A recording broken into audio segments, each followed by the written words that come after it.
On the evening of November 2nd, 2001, Irene Jones and her daughter Isabella went out to celebrate Irene's 56th birthday. They shared what seemed like a lovely meal together before heading home, but by the end of the night, only one of them would survive. After a quick stop for gas, Isabella walked into the house alone. She says she had no idea what was waiting inside. What unfolded would set off years of suspicion, uncover strange secrets, and leave friends and family questioning everything.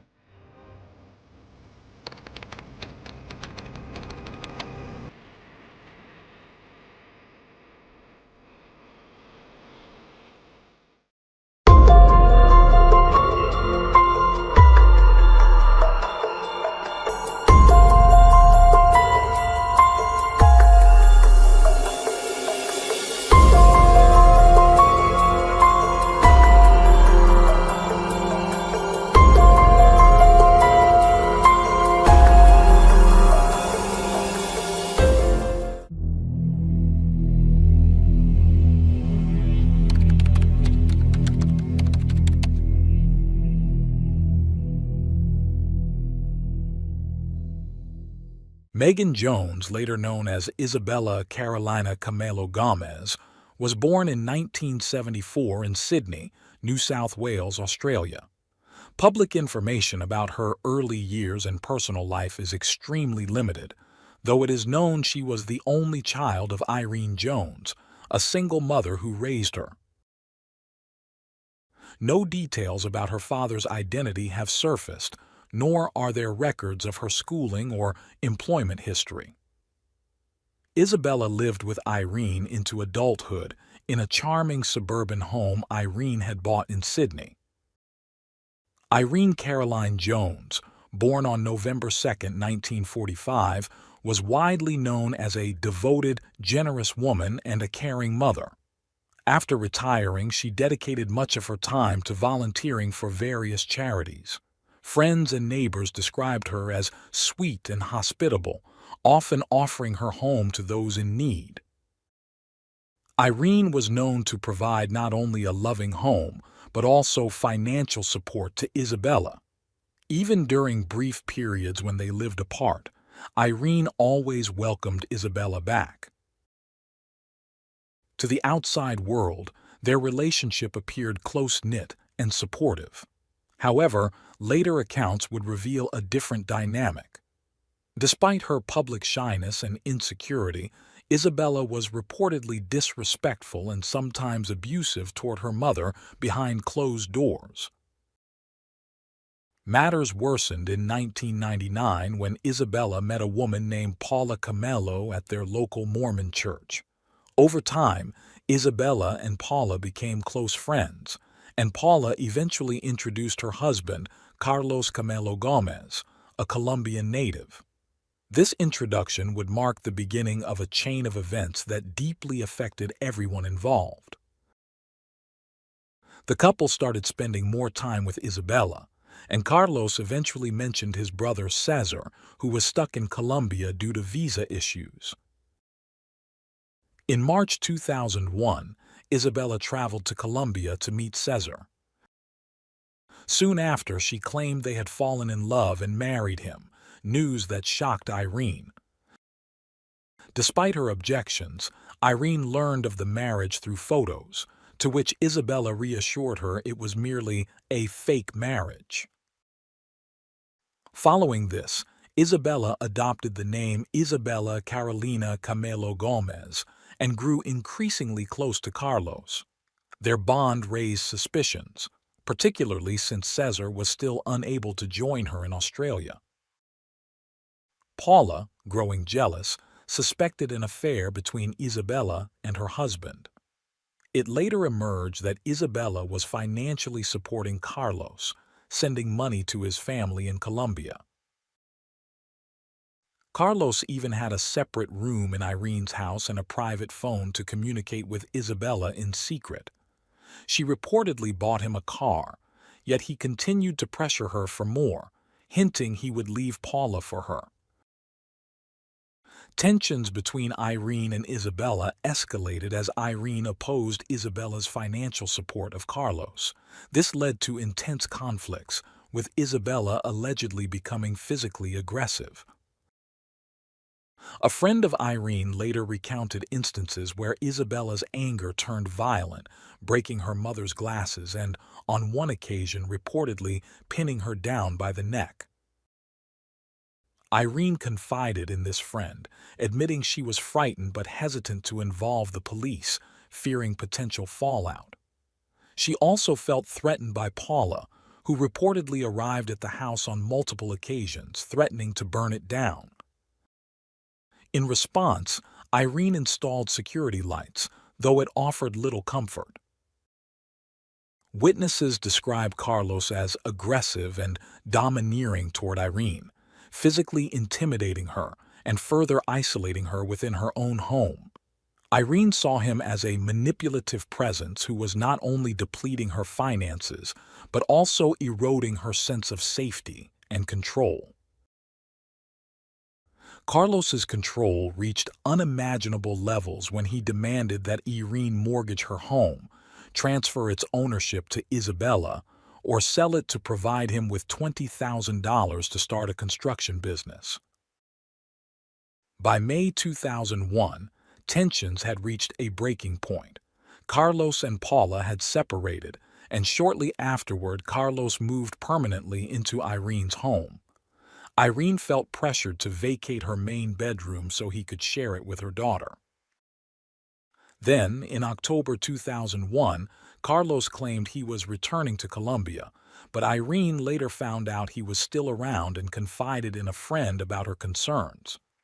She grew more anxious after learning that her mail was being redirected to an address in Maryland, where Carlos and Isabella had briefly stayed earlier that year. Irene was perplexed by the situation, especially as Isabella, despite receiving money to pay household bills, had not done so, using the funds to pay off her own debts instead. With mounting debts from the car she had bought for Carlos, Isabella even owed Irene a significant amount. As the financial strain intensified, Isabella renewed her push for Irene to sell the house.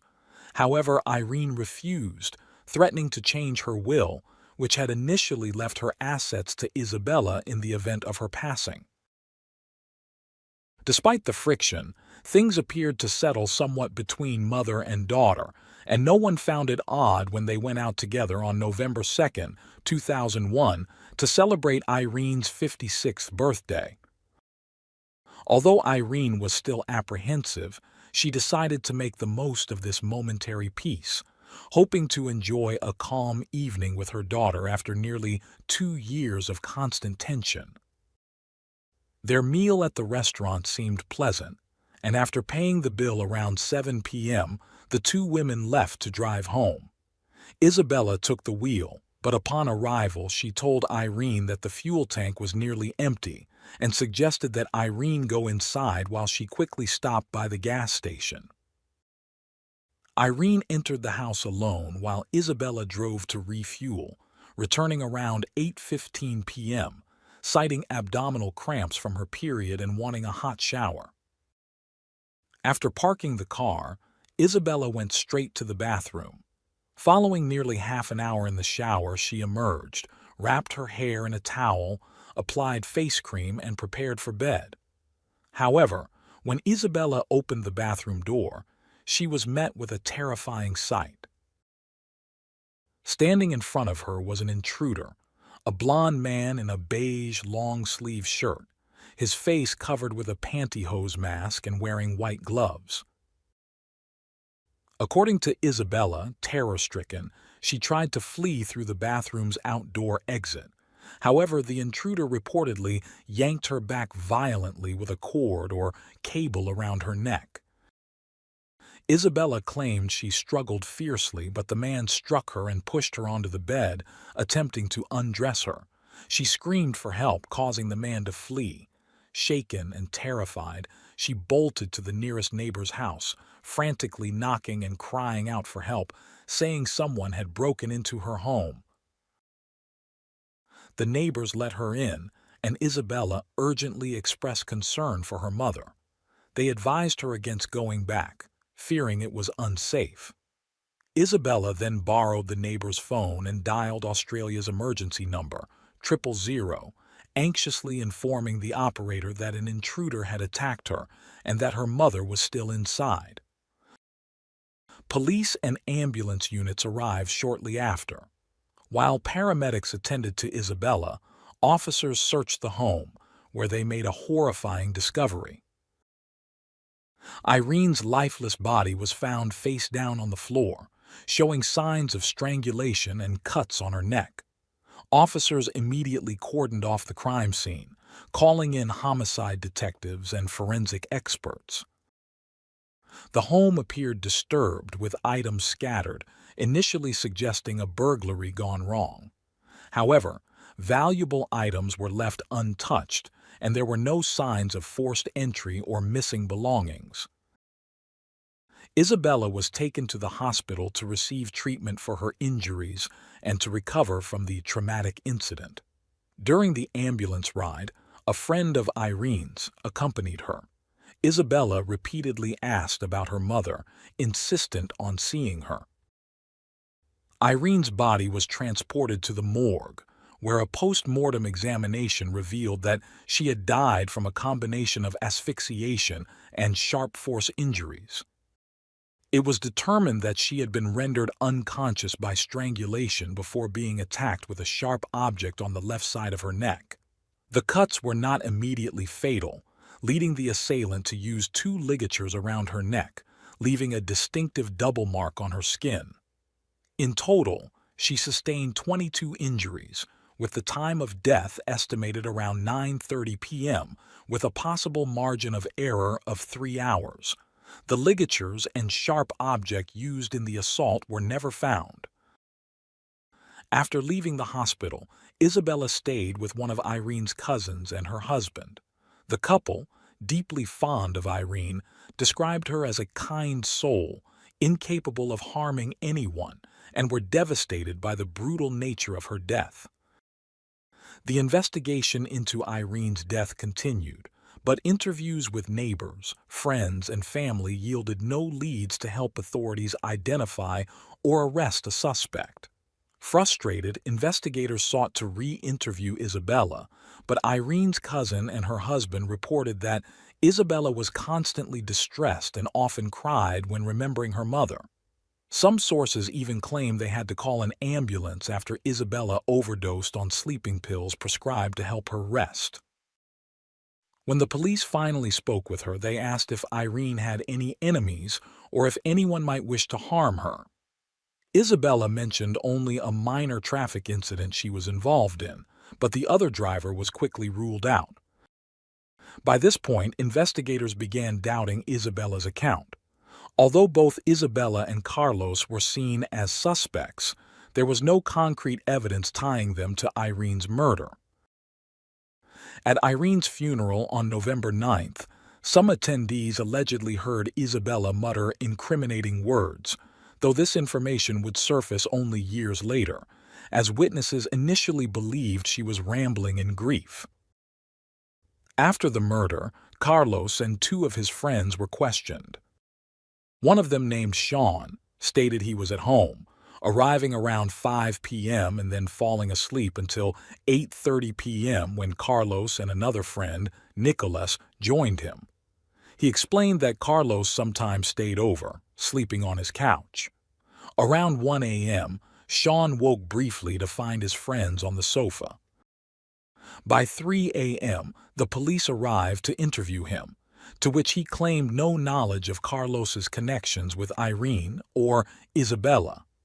Carlos and Nicolas provided statements placing themselves together in various locations until midnight, giving Carlos an alibi near the time of Irene's death.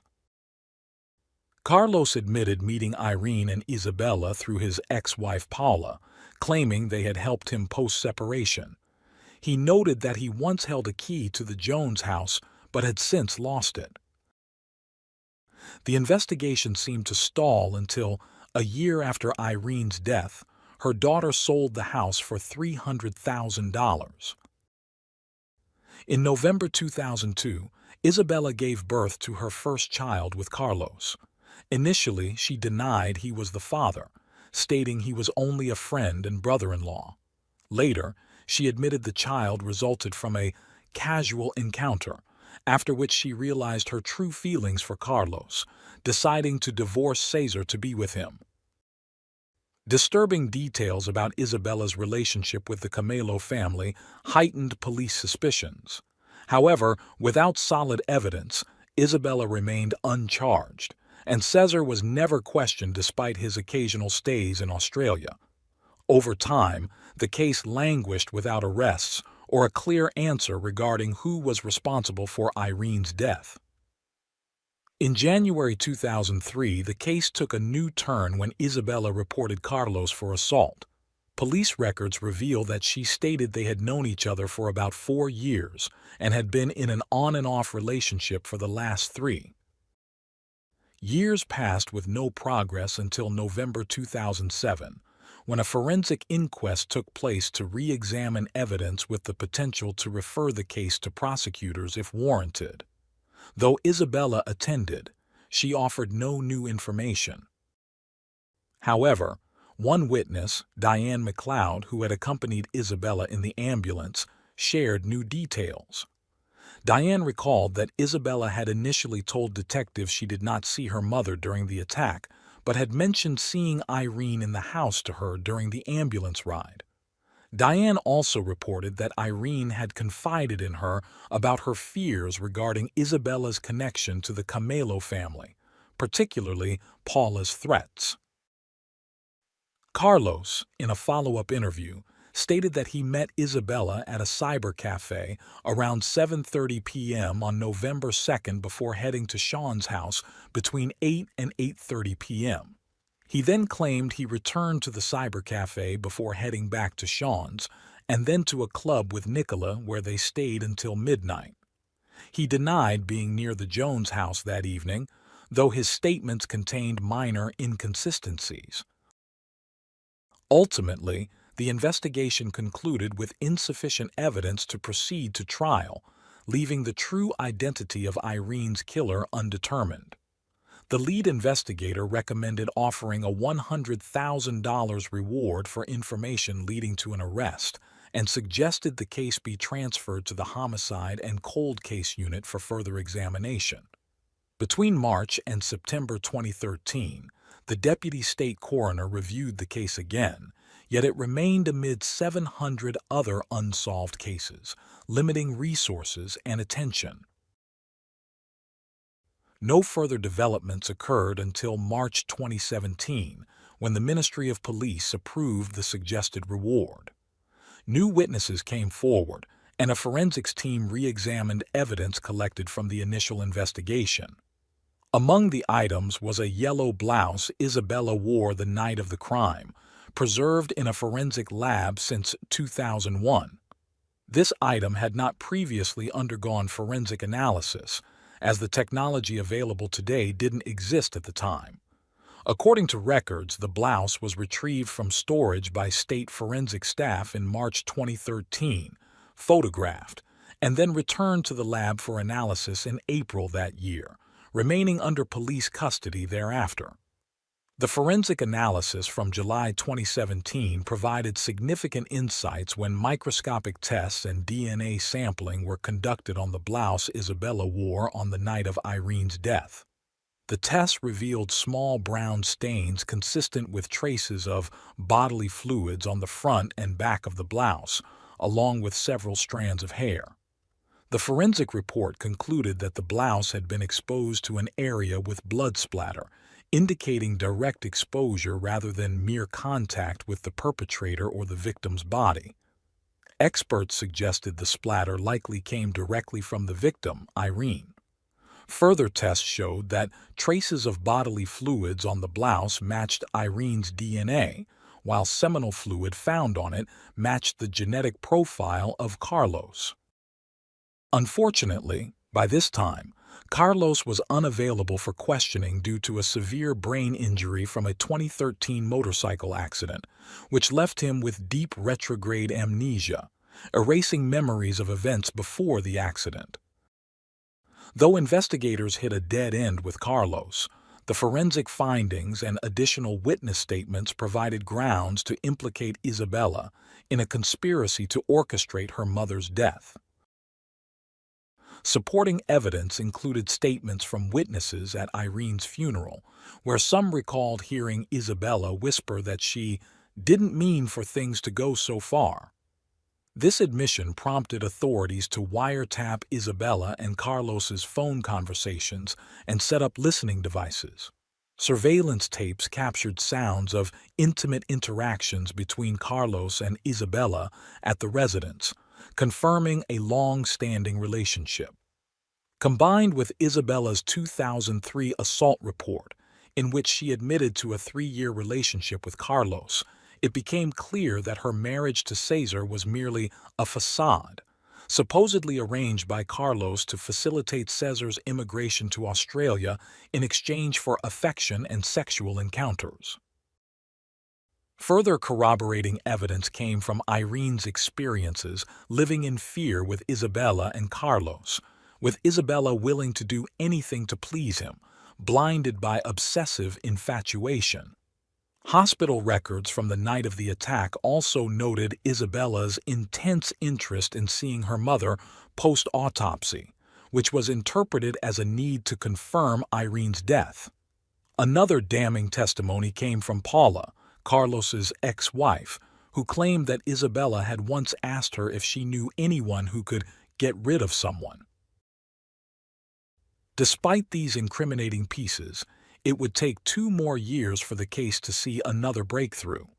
In 2019, new testimony surfaced when Sean, a former acquaintance, disclosed that he had seen Carlos and Isabella together days after the crime. He also revealed that Carlos allegedly described how he had slit Irene's throat and promised Nicholas $10,000. Nicholas, meanwhile, said that on the night of the crime, Carlos had left to return a car to his boss's home around 8 p.m., returning between 11 and 11:30 p.m. Later, Carlos reportedly confessed the crime to Nicola after they went to a club around midnight. Due to his brain injury, however, Carlos might never face justice. On the morning of Tuesday, September 24, 2019, detectives arrested Isabella. A detective inspector present at the arrest informed the press that Isabella seemed stunned when officers arrived, and she was taken to the police station, where she awaited a murder charge. Police officials alleged that Isabella had planned her mother's murder and staged a break-in to cover up the crime, her primary motive being the financial gain from selling Irene's home. Following the arrest, Isabella was granted conditional bail but was held in custody pending her arraignment. Her defense argued that she had cooperated with authorities, provided DNA samples when requested, and handed over her passport in 2001 to comply with a travel hold. However, the prosecution denied bail, asserting that despite the circumstantial nature, the case was strong. The prosecution highlighted that the murder was financially motivated, with traces of Irene's blood found on Isabella's blouse from that night. Although the judge deemed the case reasonably strong, he felt it was not overwhelming, ruling that any flight risk from Isabella could be mitigated with strict bail conditions, including a $10,000 bond, twice daily check-ins at the police station, passport surrender, and no contact with witnesses. After remaining in police custody, Isabella's detention hearing proceeded in the New South Wales Supreme Court 3 days later. Nearly 3 years afterward, in May 2022, Isabella, formerly Megan Jones, age 48, was rearrested, and a New South Wales Supreme Court jury found her guilty of murdering Irene Jones on November 2, 2001. Upon hearing the verdict, Isabella expressed disbelief and claimed the jury had made a mistake. Finally, on November 16, 2022, Isabella was sentenced to 20 years in prison, with a minimum of 14 years before eligibility for parole. In delivering the sentence, the judge recounted that Irene had been ambushed in her kitchen while drinking a glass of water and had died from the combined effects of strangulation and stab wounds to her neck. The judge remarked that in her final moments, Irene must have felt confused, terrified, and betrayed, emphasizing that her own daughter had orchestrated and likely carried out her murder, driven by obsessive infatuation and greed. Though the defense argued that Isabella's direct involvement in the fatal attack could not be definitively proven, the court acknowledged her role in a criminal conspiracy with Carlos, who, due to his condition, would likely evade justice. Isabel would be eligible for parole in 2036, at which point she would be 62 years old, with her full term expiring in 2042.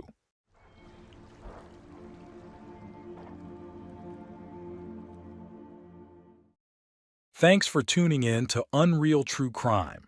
If you're intrigued by mysteries from around the world, check out our new channel, Latin Crimes, where we dive into the gripping true crime stories of Latin America. Don't miss out. Subscribe now for more thrilling investigations.